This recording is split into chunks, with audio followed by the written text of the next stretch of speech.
So it's been really fun to meet all of you and have a chance to have some side conversations. As Ryan said, we talk to clients of law firms day in and day out. I've personally conducted more than 1,500 in-person client interviews with buyers of legal services over the past 4 years, and that doesn't include the research that we've done using the tool and the research that we've done through our telephone interview program. So we're a totally virtual organization. I live in the Western North Carolina mountains now. I was in Birmingham for 22 years before that, was a CMO at a law firm there, and carved out this little niche in client feedback in 2005 as a consulting business. So I added partners in 2007 and 2009. We have an 8-person team with consultants in Southern California, DC, New Orleans, Seattle, and then all of our back office team is still in Birmingham. So a really fun group. We work with law firms of all different sizes. Our sweet spot is the 150 to staggeringly 600 or 700 lawyer firms with multiple offices, multiple product lines. Our favorites are the niche boutique firms, though, that have a very narrow focus, like intellectual property or labor and employment, because it's just an easier world. But what we found is that the clients really care about 3 things. Will you fix my problem? Will you make my life easier while you're doing it? And will you be nice to me?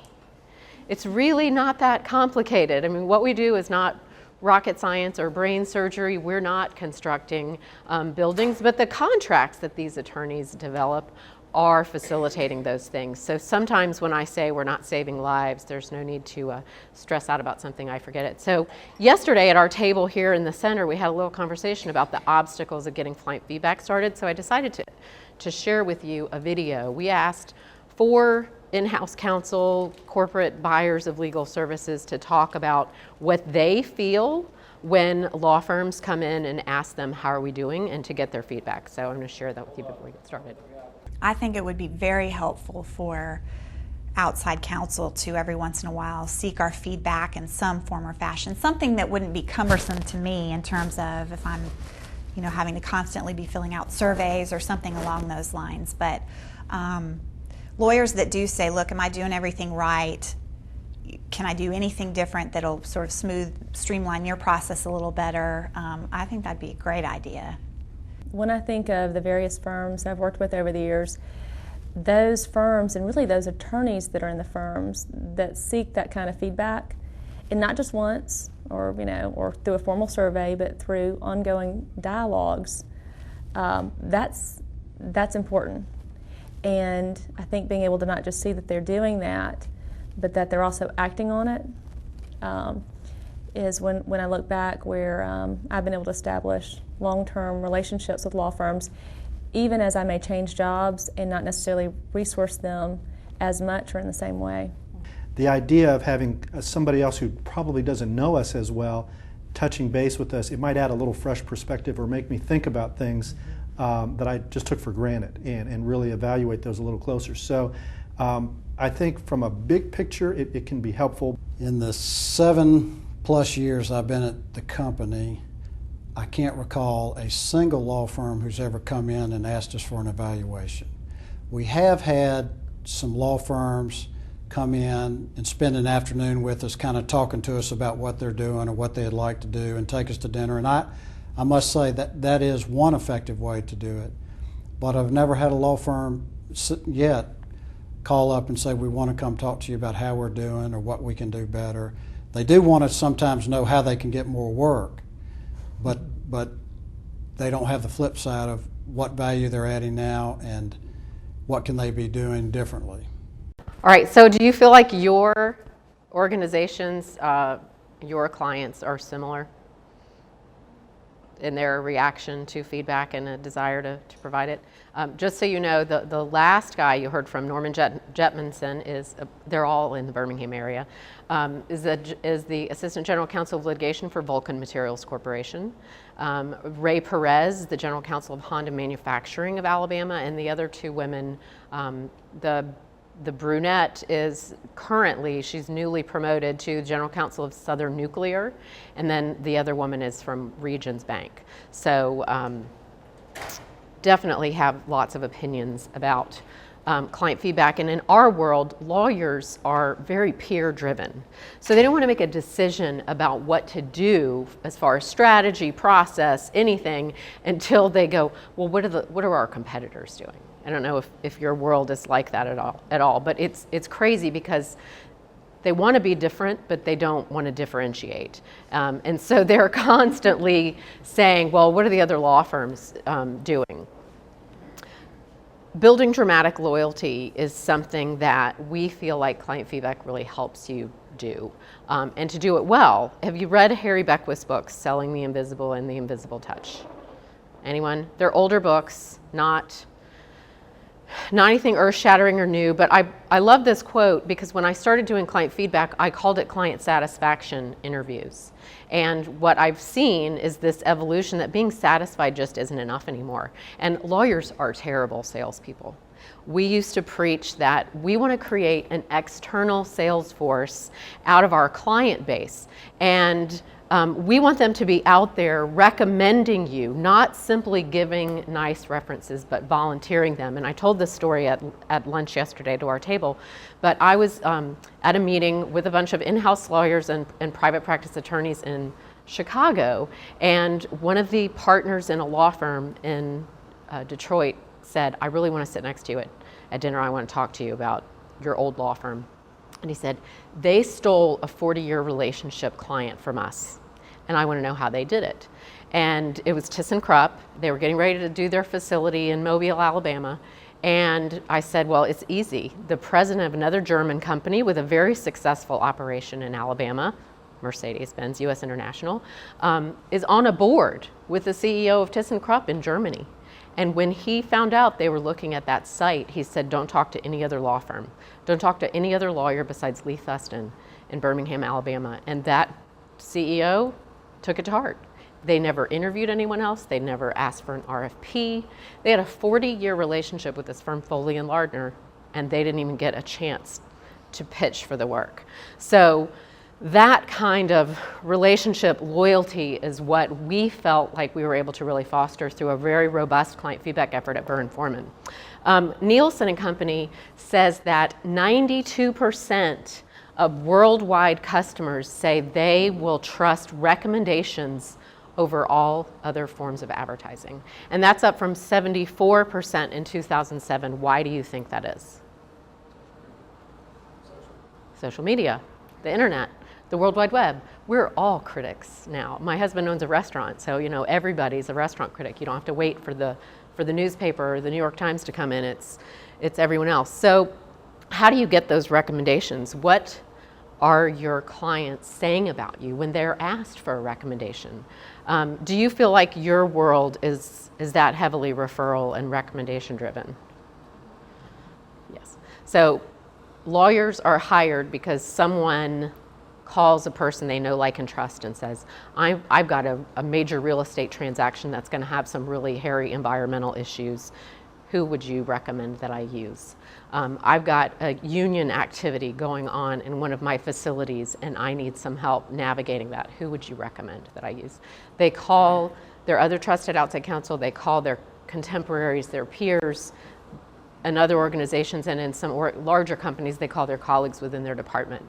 So what are the stories that your customers are telling about what it's like to work with you?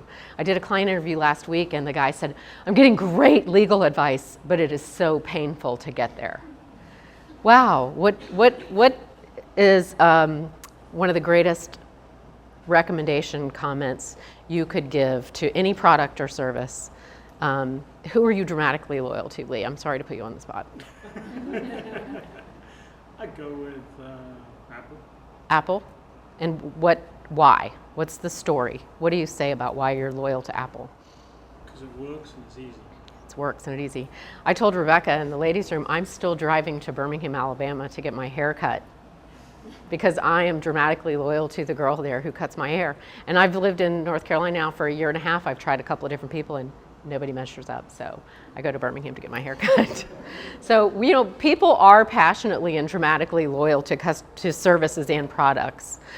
So the conversation starter is the client feedback tool. And Ryan gave me a great example when we were struggling with a firm wanting to pull too much information out of the tool. They were like, we want to solve world peace using the client feedback tool. And he said it's like going to the doctor and you get those baseline measures, your weight, your height, that nasty BMI measure of the percentage of body fat, the cholesterol readings, they take your pulse, they listen to your heart and your respiratory. They're measuring these things to look at where they need to look deeper, where they need to look further at an issue. So that's where the conversation starts. So in advance of having a client feedback interview via telephone or in person, how many of you are doing ongoing client feedback conversations beyond the tool? All right, raise them a little higher. Via telephone and in person. Okay, great. So y'all are pros. We talk about going into these conversations well prepared. You know, your goal is to have 30 to 45 minutes of a conversation with somebody and get them to really open up and tell you you're doing well, what you could be doing differently, where opportunities are for you to do more with them, and how to improve. And sometimes that information can be delicate or difficult, and they don't want to talk about it, especially, you know, like we heard from our HR friends this morning and using the tool internally. How do you use this information constructively and build trust all the way around so people are comfortable with it? So going into those conversations prepared is really important. Scheduling the conversations can be one of the most challenging parts of it. We like to keep the relationship manager, and that's a term in law firms that is very confusing, involved in the process, because I mean, we're selling knowledge, experience, skill, time to clients. This is the relationship manager, the partners, they're compensated based on how much work they do, how much work they generate, the client satisfaction with them. So this is their most treasured asset in the world. For them to open the relationship up to you, or as we like to say in the South, lift the petticoats, it's very intimidating and very scary. So we spend a lot of time on the front end talking to the relationship partner, and we'll ask them a series of questions. What are your hopes, fears, and dreams for the client? What do you think they're going to say? What did this comment from the tool, what do you think that meant? What are the circumstances around why we got a 3 on budget this time when in the past we've always exceeded their expectations? To really sit down and talk with them about their anticipation helps to alleviate some of those concerns. But then we also talk to other people who work with the client. In our world, paralegals, legal secretaries, patent agents. You've got different technical people who touch the client, who interact, who work with the relationship managers as well. What do they have to say about the client? And this is a conversation that is also asking, what do they like? How am I going to build trust and rapport with Susan in the first 60 seconds of a telephone conversation in a way that's going to make her want to talk to me? Now, if you sit next to me on an airplane, you will hear some really crazy stuff because for whatever reason, I'm just one of those people that the floodgates open. I had a lawyer tell me last week, he said, it's almost like you're my therapist. You know, you got stuff out of my client that I had no idea that she hated her boss. Why is she telling you all of these things that she's not telling me? And I was like, well, you didn't really ask. But looking at other resources that you have, past proposals and pitches, any kind of experience database, what are the interactions with the client? Social media, look at the person's LinkedIn profile. I mean, I know we've made some connections here too, but I did an interview last week with a young woman who's a general counsel of a company in Atlanta and found out that she was very active and on the board of an organization called Girls Incorporated. I don't know if you know about that, but it's targeting at-risk women, youth, teaching them how to be strong, smart, and bold, and to focus on education. And I was very involved in that organization in Birmingham, and so I had an immediate connection with this gal, and I was like, wow, it was so great when I looked at your LinkedIn profile and saw that you were on the board of Girls Inc. I have been involved in that organization since the 90s, and I love working with them. She automatically made a connection with me and was more open to talking with me because we had something more in common.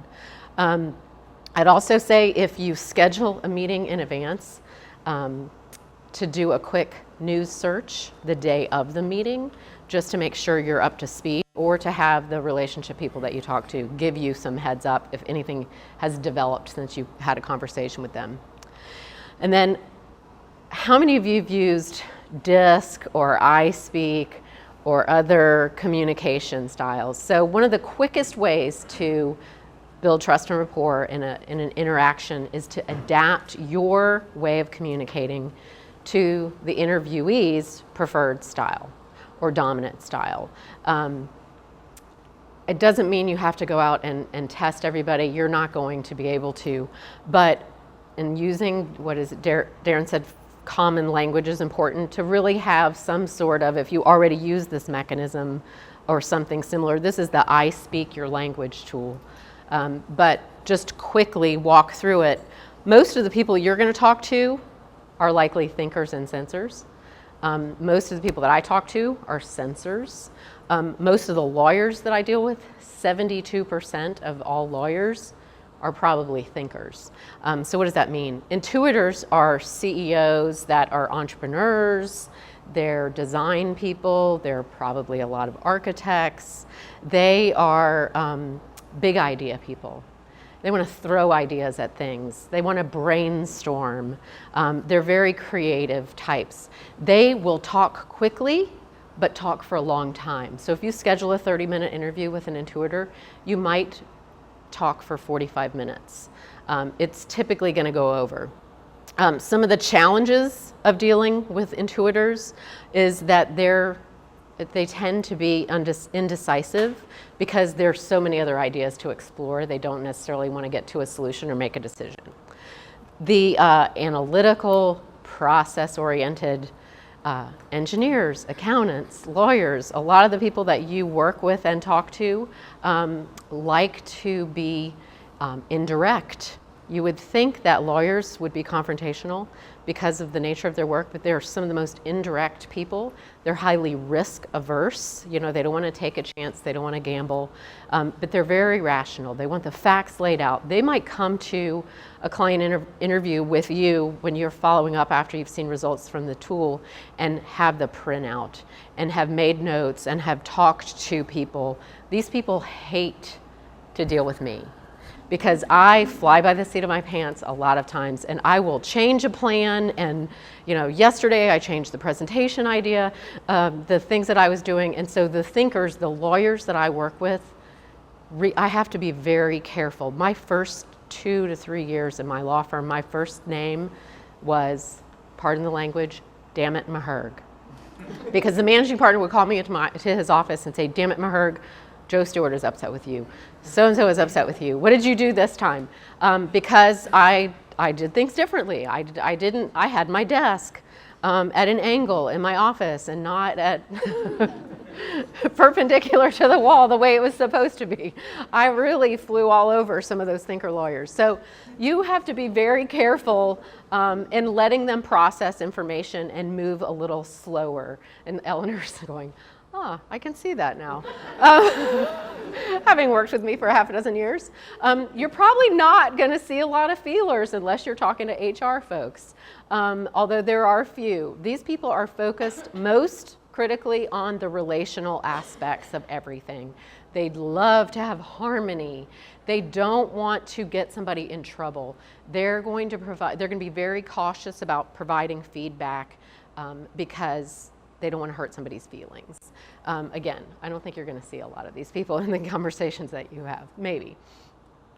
Sensors are bottom line driven, get to the point, cut to the chase, don't waste my time. They make very rash you know, they might have one experience with somebody on your team and didn't feel like they moved fast enough or didn't like the way they did something, and they just will write them off. So you have to be very careful about the feedback that you get from sensors too, because they're quick to judge.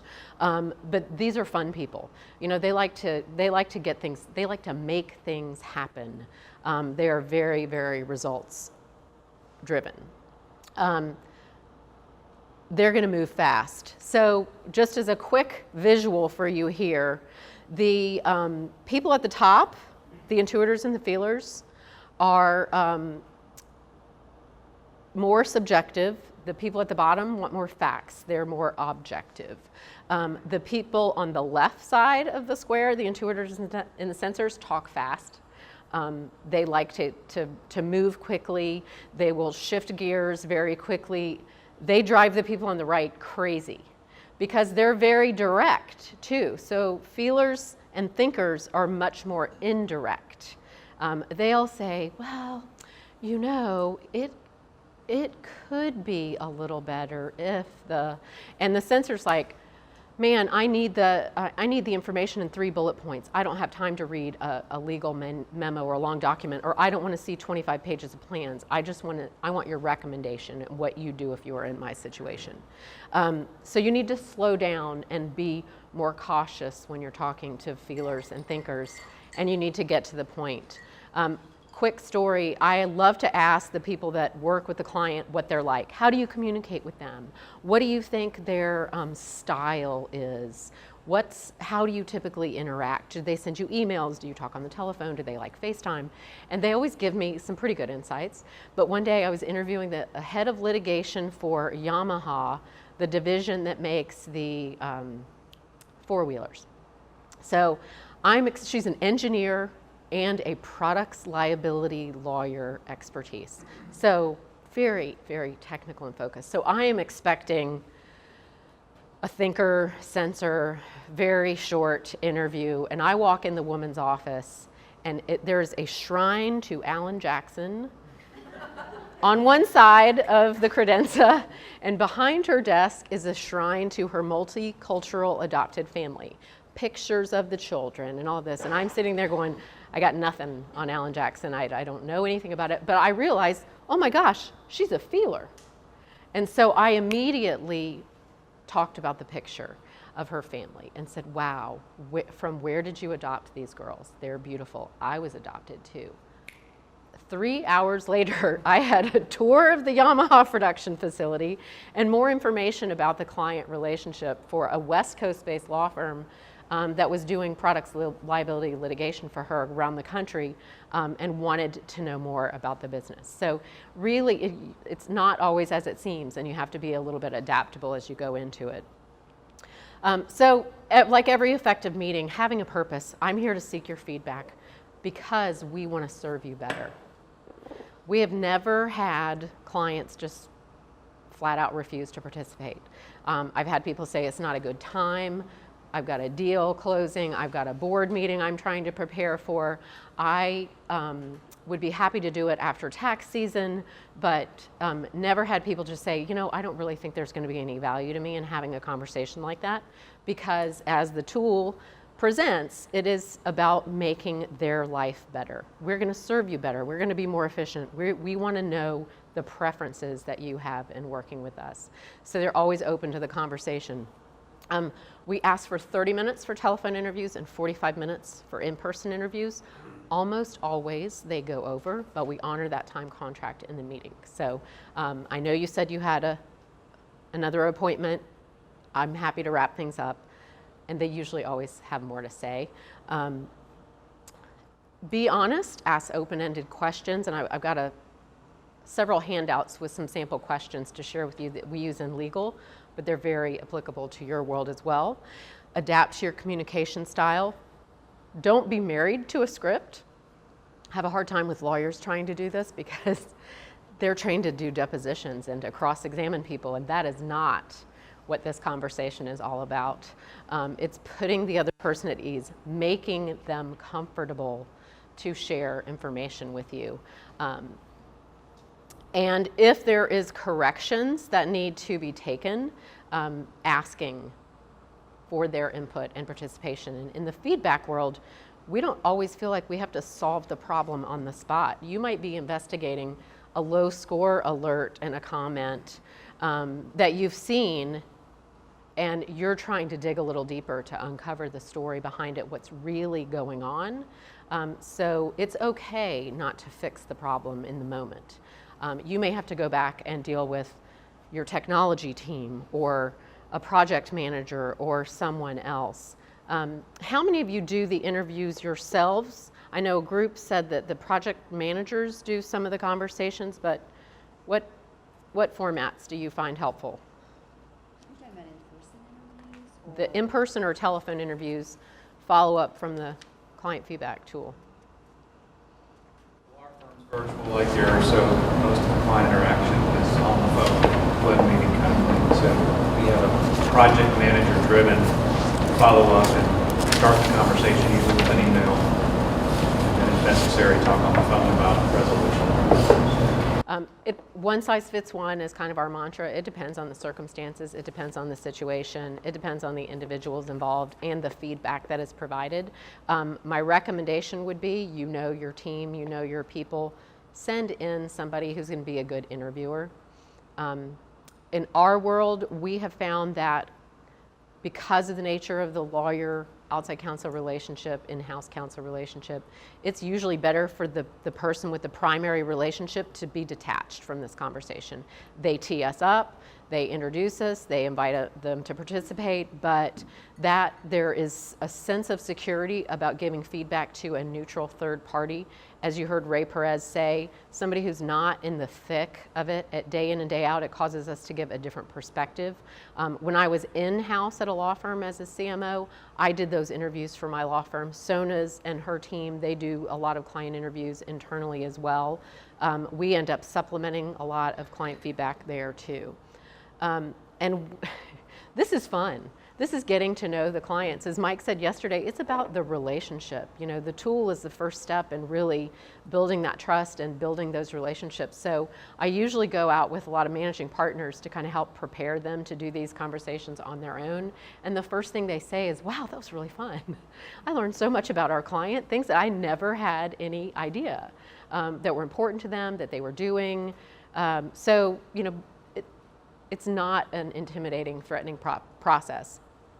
Listen more than talk. Our rule of thumb is you should spend 85% of the time that you are doing the interview listening. The other 15% rephrasing what they've said for clarification to give them a little break, and asking questions and follow-up questions. And then the last one, I'm from the South, it is what it is. A handwritten thank you note in this day and age is a huge differentiator. So these are the kinds of questions that we ask. Open-ended, again, when you're on the phone, and I'm going to give you a best practice sheet as well that talks a little bit about the distinctions between phone and in-person interviews. But it's okay to ask some yes and no questions as long as you've got a follow-up. It gives the person a break. Again, you don't want them to feel like they're being deposed, but just, it's very conversational in tone. My favorite conversation starter is this adding value question. How can we add value beyond the legal work that you ask us to do, beyond the things that are billed? What can we do to make your life easier is another way of asking that question. Did you have a question? No. That question uncovers more latent needs than you could ever imagine and opportunities for business development than just about anything on that list, as well as what are the top 3 challenges you have in the next 12 to 24 months? What's there? And they'll go, well, is it personal? Is it professional? I was like, any challenge you want to throw out there. And it's getting my kids off the payroll, helping my child find a job. You know, you would be almost always one of the 3 is a personal challenge. And in a lot of cases, it's something the firm or the relationship lawyer can actually help them with. So when you're talking about building relationships, being able to help somebody in a way that advances their career, that it supports their family, their personal interest. I'm heading up the capital campaign for our Chamber of Commerce or for our United Way annual campaign. They'll tell you all kinds of things about that. And my favorite phrase, and I've heard it a lot, is this: tell me. Tell me more. You know, when you get negative feedback, tell me more about that. The complaint, the criticism, tell me why it was so frustrating for that to happen. It's just a great way to open up the conversation. You don't even have to ask a question. It's just saying, tell me. So now you're going to have to do a little bit of work. Sorry. I'm going to hand you in groups. You take number 1. It's highlighted. You take number 2. These are real comments You want to split this table into two. Split this table into two. These are comments taken from electronic surveys from the client feedback tool for a law firm. And I want you to take 3 minutes. Your table can have that one. And